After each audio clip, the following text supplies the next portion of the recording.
is it's impossible to repair it.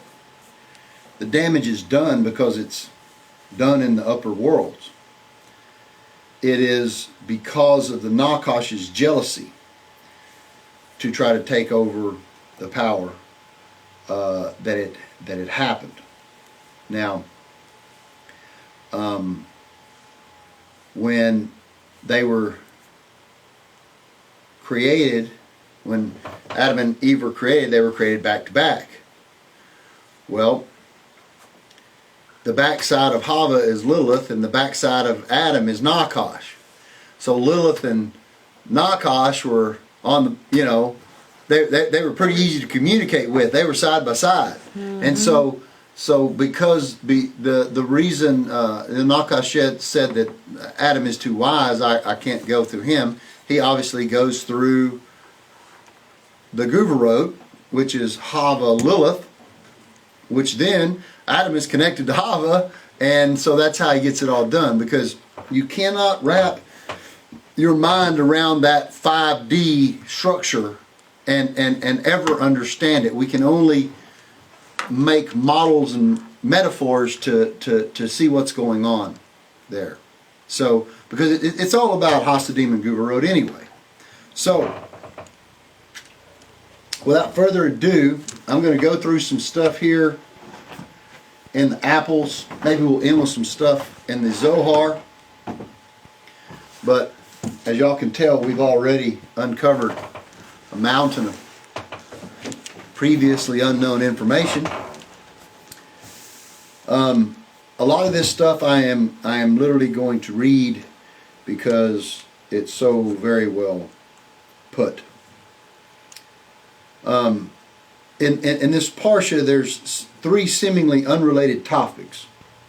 Ritual impurity, acquired by a woman giving birth. The commandment to circumcise infant boys on the 8th day of their life. And then ritual purity imparted by the condition of tzara'at, that's incorrectly translated as leprosy. It's worth mentioning these types of impurity, as well as menstrual impurity, which will come under discussion here, and these are all spiritual conditions. They are not to be confused with a medical condition or hygienic conditions. These are spiritual conditions.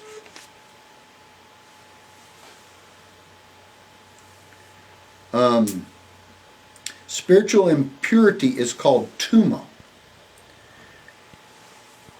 It may be brought about by a physical condition or have physical repercussions, but it is more a psychological condition than a physical one. So, in order to resume activities of spiritual life, they must be purified mentally, and then, which is the thought, which actually will reconstitute their spiritual fortitude. Yes, Who we got? okay. Ready? We're back. We're back? Mm-hmm. Okay. So, here's what the Ari says. The word saying is twice in the passage. It would have been okay if it had just been said once. But we must address why the commandment of circumcision is mentioned in the context of menstrual impurity and impurity through tzara'at. What do they have in common? It talks about when a man has the skin of his flesh, a swelling of a scab, or a bright spot, be it in the skin of his flesh, the plague is tzara'at. Now, why is it talking about the skin? Anybody? Why is the skin a spiritual impurity? Is the question.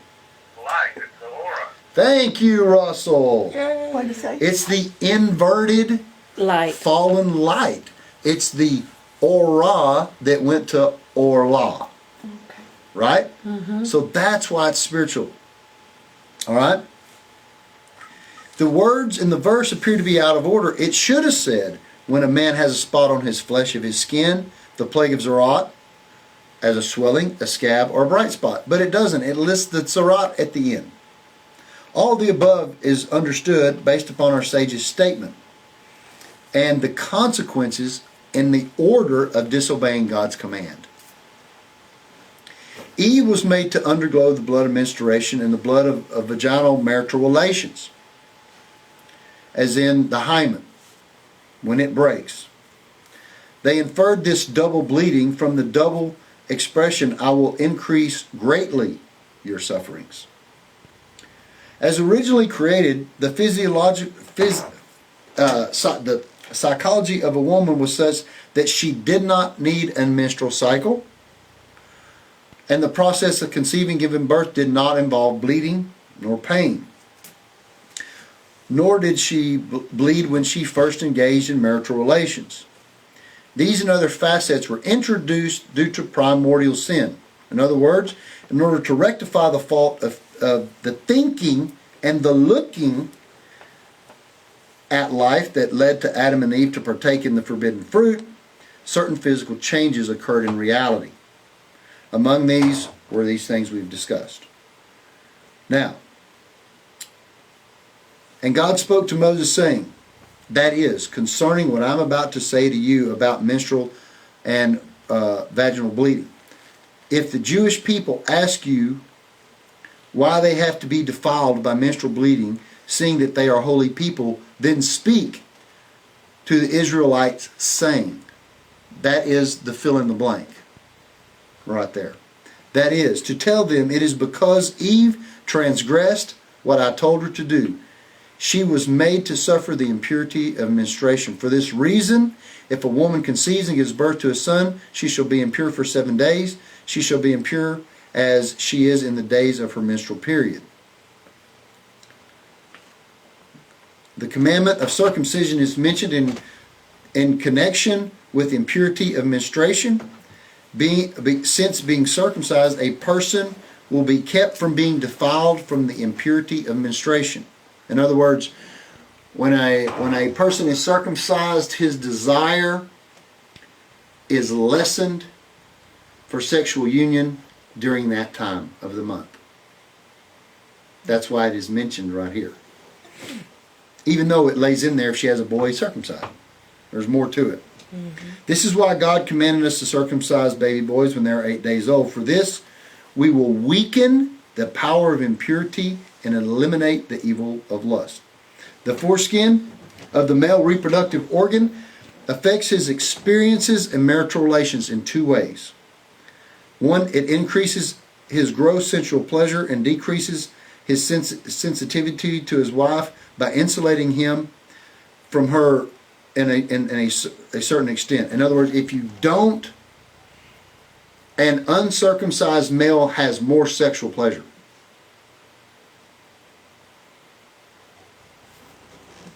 By removing the foreskin, the experience of marital relations becomes less for the man for his indulgence, but a more true spiritual coupling between he and his wife.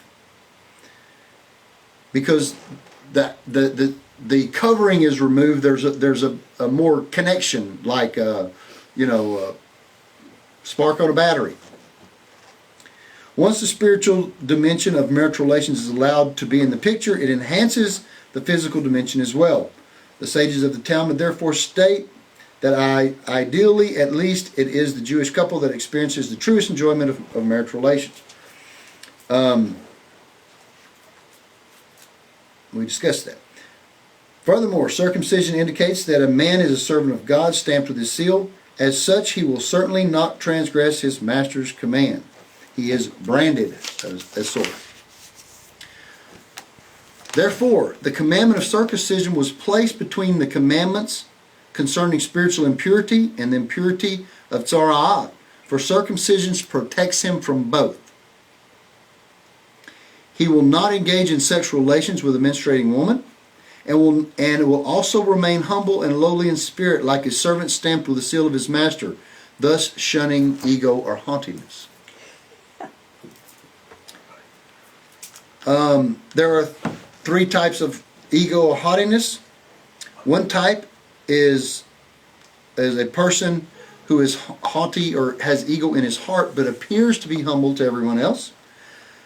About this person, the Torah says, as it was talking about before, when a man has a skin and the swelling of his flesh. This is the swelling written in the verse. But it's not apparent to everyone. The second type is when a person feels superior to those like him, but not to those who exceed him. So to his peers he feels superior, but people he knows that are superior to him, he doesn't. This is the scab in the verse. The third type is the guy that feels superior to anybody. He is the bright spot on the skin. That's why those three were listed. God detests all three of these, and they were made to suffer tzara'at for being haughty or ego or lashon hara. You know, they were probably talking about whatever, being puffy with their speech. And this is what those three things were mentioned in that order. All right, fixing the bad blood here. And God spoke to Moses, saying, "Speak to the Israelites, saying, if a woman," and we know the rest of it. "Know this: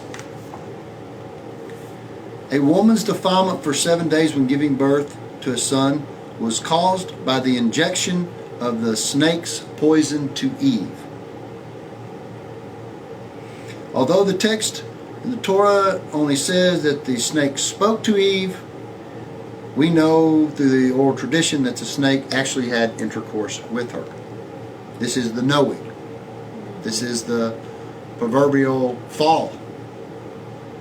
The snakes personified evil, selfishness, centered ego, which is all of these things, these three things listed with tzara'at. That's why it's in this parsha as well, mixed with the blood and the ego.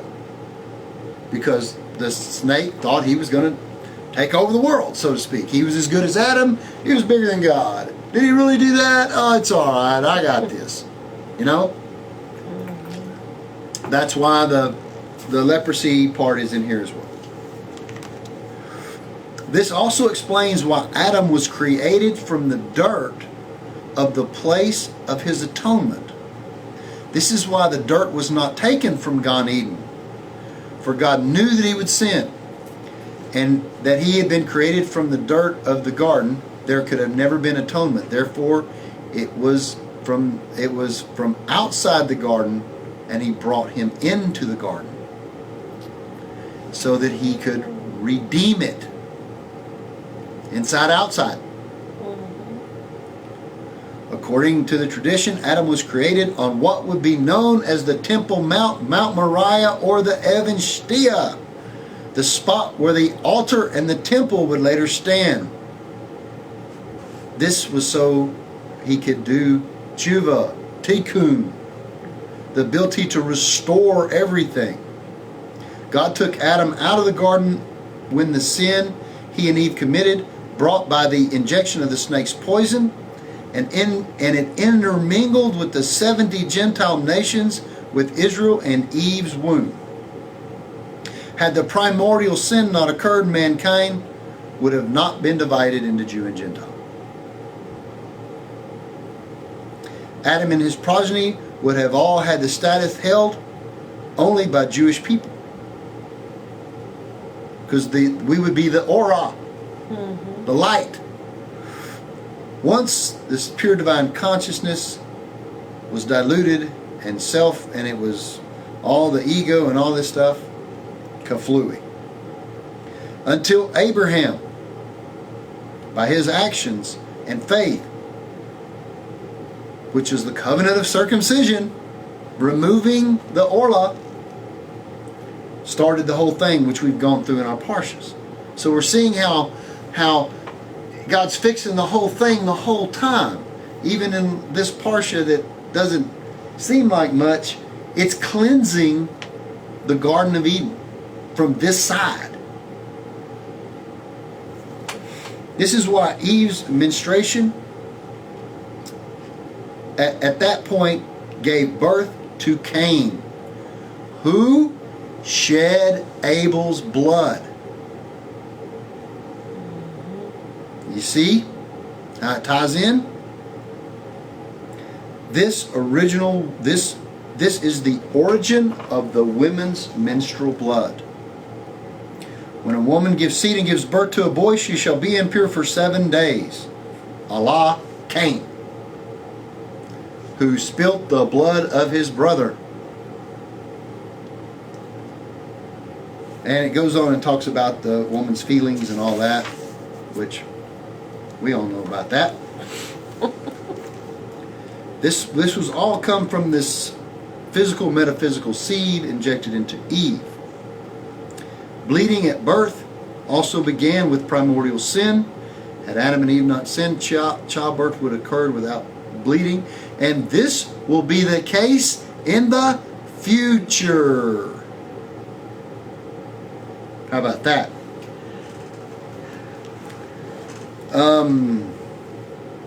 This is pretty cool.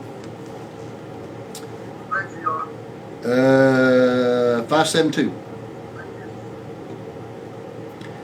It goes into the white and red, which we've already gone into that. This will be also understood why there are 4 foreskins of a man.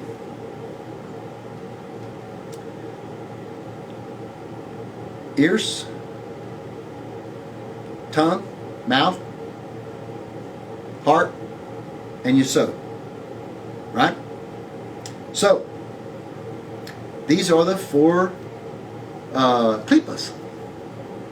Yud Hey Vav Hey. Alright? And what is, this is, the outer one is the Noga, the one that can be redeemed. Which one is the outer one? The phallus. Cut it off, it can be redeemed. It's Noga, because that's where light comes from. See how it all works. It always all works. It's amazing. This is why you can't eat the fruit from a tree until it is 4 years old. Cool. Because the tree's fruit is not Noga yet. So it's even in the plant kingdom the same way.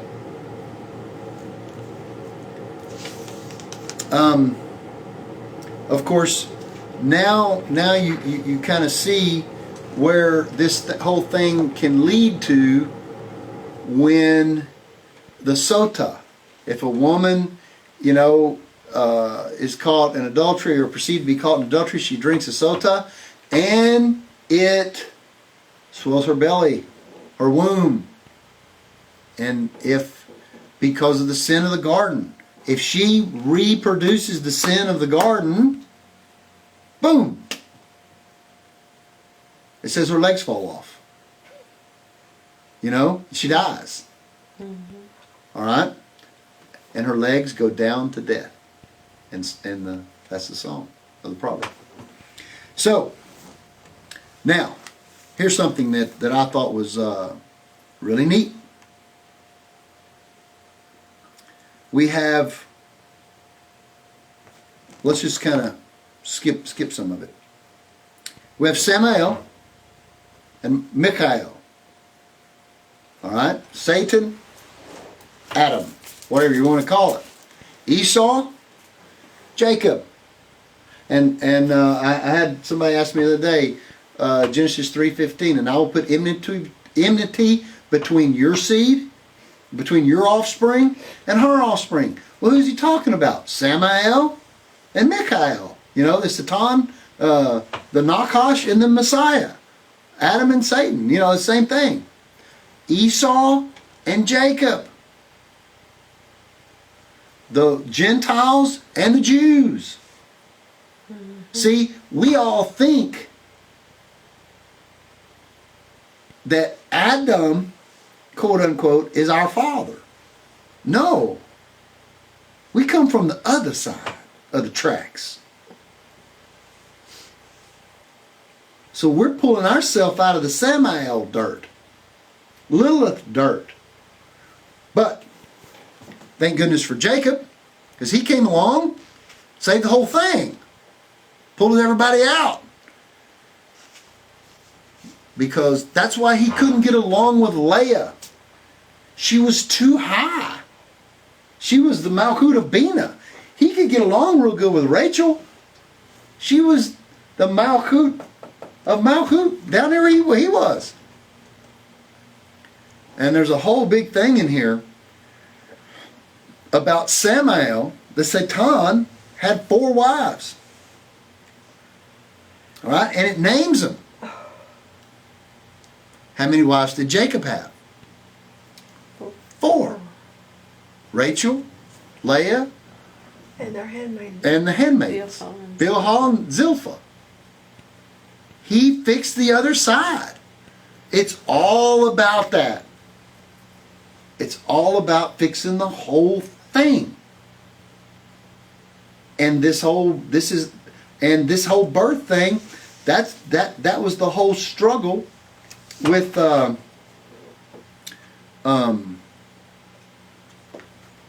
what he did with the dream, wrestling with the angel. That was the whole point. It was a sexual union, but he had to not only take it in the physical with Leah from Esau, he had to take it in the spiritual with Esau. Then he had to take it from Samael, the Nakash, his guardian angel, the one who caused it all. Who is Jacob? Adam. None other. In disguise as Israel. All right? Now, it says here, we shall now return to the subject of the injection of the snake's poison, and how intermixing the good and evil is mixed with the 70 nations in Israel and in Eve's womb. Samael, the celestial king of the 70 celestial princes, while Michael is over the 70 stages of the Sanhedrin, corresponding to the 70 souls of Jacob that went down to Egypt. All right? Now, it goes on to talk about, and these are all talking about plagues, and the 2 plagues are subdivided into 4. And we know that these plagues, these spiritual plagues, that has come out, was manifest from 2 of Samael's wives and 2 of his maidservants. 2 maidservants, Sagriah and Tazria, which sounds a whole lot like this Parsha, who attached themselves parasitically to Hava. He introduced his pollution to Eve. Elsewhere, these 2 principal wives of Samael are given to Naaman and Lilith. His secondary wives and their maidservants, and it gives their names here.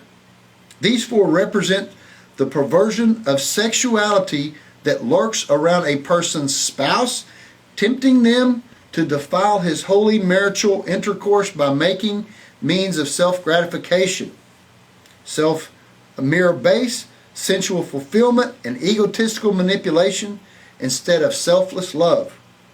These 4 she-demons are opposite the 4 mothers of Jacob that Jacob married, thereby imitating Adam. They are alluded to in the verse describing King Og of Bashan. Behold, his bed is a bed of iron, for Og is Samael. Once again, he rears his ugly head, like we said at the beginning of the Parsha. Jacob married 2 principal wives, Rachel and Leah, and their maidservants, Bilhah and Zilpah. The initials of their names spell Barzal, which means iron. Og was the king who attempted to prevent the Jewish people from entering the land of Israel. That's why Moshe was afraid of him. It was Samael. Moshe was afraid of who?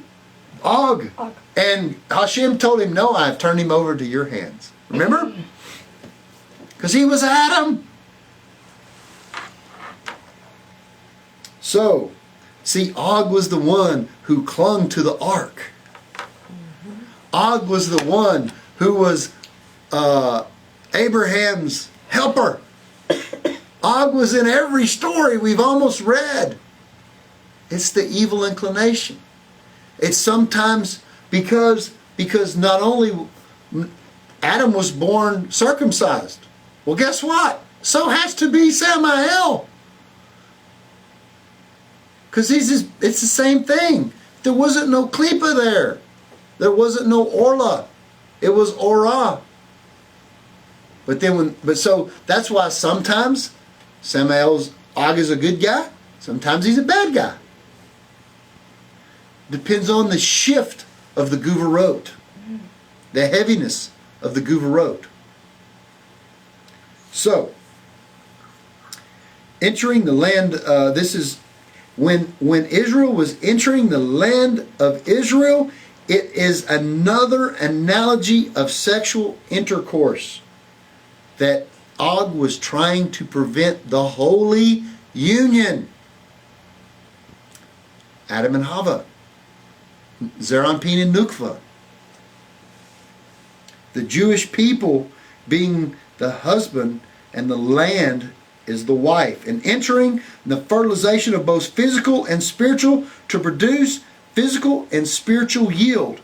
Og is seeking to prevent the holy entering. Assumes the role of Samael, who together with his wife seek to derail the holy intercourse, the holy land of the Jewish people and their land. It's going on today. And this is the battle. Now, Jacob rectified the sins of Adam, and therefore he is the rectified version of Adam. And this relates to the 130 years when Adam was with his consorts with Lilith. Because Jacob died at 130. When he had fixed it all. We know that. Derived from Samael, whose numerical value of his name is 131, which is 130 plus the Koel. And it goes on and on. And Samael was attached to his thigh, which is his yesod. Code word for yesod. It wasn't his thigh, we know that. So the only name used to describe someone in the full state of divine consciousness is Israel. Before Jacob was given this name, Samael was attached to his thigh, and he was limping because he was struck with regard to when God removed the rib from Adam, from his yesod, because Samael was in union with Hava, which was on his yesod. So he had to remove the rib. And so what happens? He took one of his ribs. The rib was made into Eve, and not the other wife, Lilith. And so what does he have to do to fix it? He has to wrestle with Samael at the Even Shtia. And what does he do? He hits him in the yesod. We know the story. And he walked with a limp. But he became, and then he had to confront Esau. And then he became Israel, the fix. He became Adam, with Leah, the rectified Lilith, Rachel, rectified Hava. And all the birth and everything going on in this Parsha goes back to every one of these levels. So Lilith is now rectified. No, well, through the Jewish people, but still we live in the contaminated state of that. That's why all perversion is Western perversion. The biggest portion of it. You know, we're still, when they say we're the great Satan, we are. You know, But the Muslims say it, but so are they. They just don't know, you know. I mean, the Jews could say that, and they would be correct. Because who is the angel over Rome? The Satan. And every Christian religion that is in Christianity today is just an offshoot of Rome. And their king has a thorny crown. Of course. The Greek Orthodox. Of course. We're not an offshoot from Rome. Yeah, but the Greek Orthodox is from the Greek exile. Okay. And the Babylonian exile is the Babylonian. And the Egyptian exile is, you see what I'm saying? Boom. But we're in this dispensation coming this way out of Catholicism. That's why I went that way. So, Tzara'at is because it comes from Lilith, which is jealousy. And that's why it is a spiritual issue. Let's see.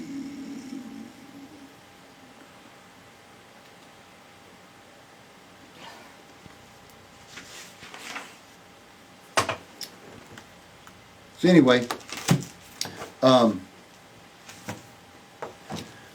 we've almost gone hour and 45 minutes there. How much have we gone on there? I've got an hour and 22. Hour and 22. Of course, I've pretty much covered. Oh, the proper time for union, for mating, or I wouldn't say the proper time. The best time is when it's midnight on Shabbat, as we've studied before, because the leprosy, the plague of leprosy, the tsaros, means closing, to close supernal light. So one of the ways that what causes it, sexual impurity, lashon hara. What fixes it, sexual purity, holy speech. See? So, if you don't have a partner, which is higher, studying Torah. Because it's verbal.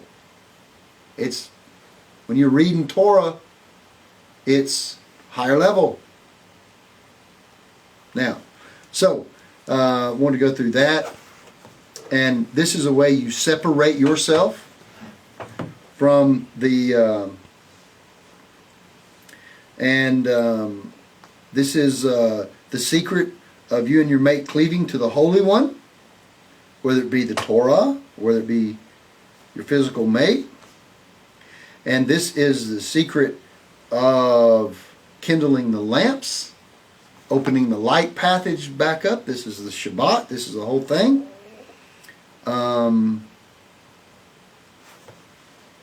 Let's see...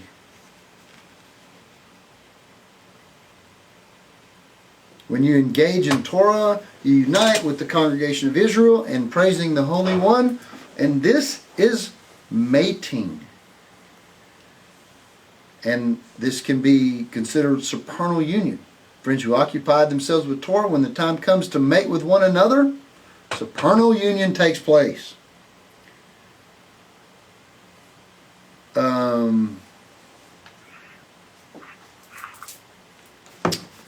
Let's see here. Oh, it goes on to talk in Vayikra 14:34. It talks about and you know when they went to the land of Israel to destroy the houses because the houses were plagued. In other words, the house. We know what the house is and all the connotations of the house. Malchut, female, the female Yesod, blah blah blah. God would mark them and they would destroy them.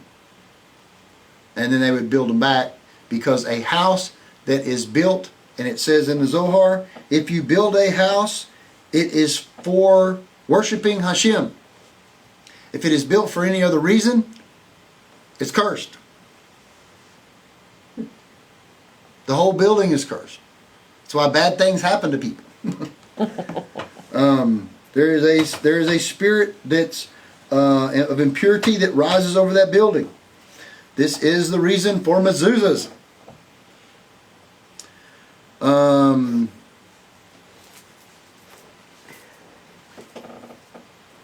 This is the whole thing in Jeremiah about woe to him that builds a house by unrighteousness or in unrighteousness. The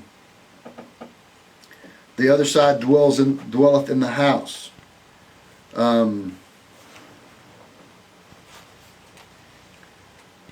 Let's see here. And they were to receive twice the wealth, because when they tore down the house, they got the wealth. This is and he that owns the house shall come and tell. This is that whole thing. I wanna get to the last thing, where it says here that this was all set up by Abraham when he took Sarah, who is the embodiment of Hava, the Shekinah, to Egypt, and says, "Say that you are my sister," because a man's wealth is the merit of his wife. Now, we don't want to look at that in terms of monetary wealth, but in spiritual wealth. We can look at it in monetary wealth, but we learn. Abraham told his wife to say she was his sister, because he was counting on her merit, because Gururot is stronger. Whoever merits a prudent wife merits everything. Abraham saw the angel who said he would protect her, so he had no fear for his wife, but some fear for himself. Sarah ordered the angel to strike Pharaoh 10 times with 10 plagues. Spiritual plagues. Because he was trying to commit sexual sin with her. Mm-hmm. Guess what? Those were the 10 plagues that grew and struck Egypt. Because what did it lead? What did Egypt lead to? Idolatry, spiritual impurity. Not only did it strike Pharaoh and his sexual purity and his mental state, and it said, and he became leprous in the Parsha. Mm-hmm. Because it was not only what he said, but what he tried to physically do sexually. Therefore, he got Sara'as, and so did the whole nation when the 10 plagues came from Moses. And what's going to happen when the Mashiach comes? It's going to be 10 plagues on the nations. Not just a nation. The nations. And it's going to be from the same thing. Lashon hara, evil speech, sexual impurity, people hating people, people perverting things. But it's going to grow. And this Parsha is pertaining to how they protected themselves from it. Alright?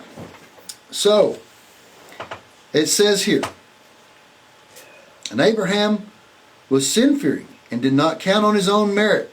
He did not wish the Holy One, blessed be he, to deduct from his merit, but counted on his wife's merit, through her she would gain the money and the wealth from the nations. For a man attains money through his wife.